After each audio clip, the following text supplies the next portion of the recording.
จนแสนจะบ้าตายก็สุดท้าย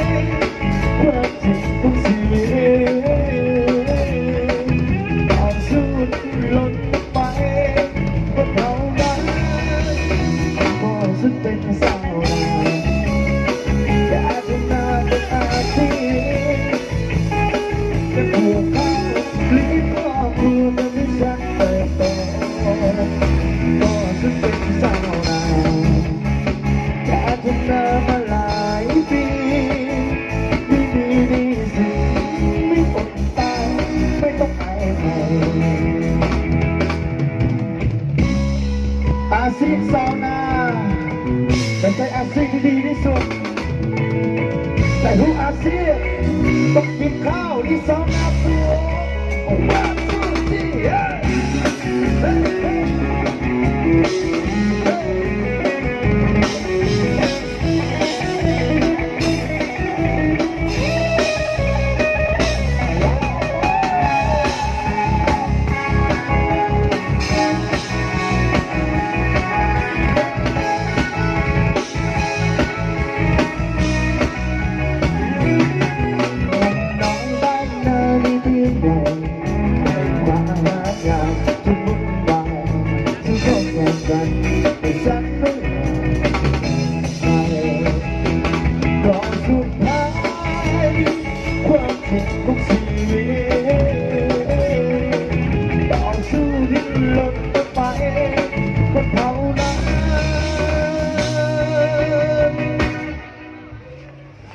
ฉันเป็นสาวนาการทำนาเป็นอาชีพจะปลูกข้าวเลี้ยงครอบครัวรับให้ฉันเติบโตฉันเป็นสาวนาการทำนามาหลายปี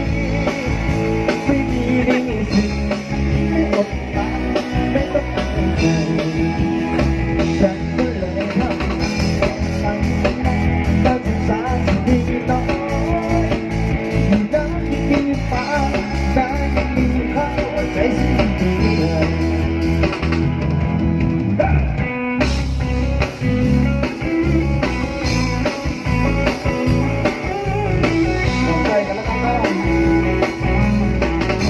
ทำรวย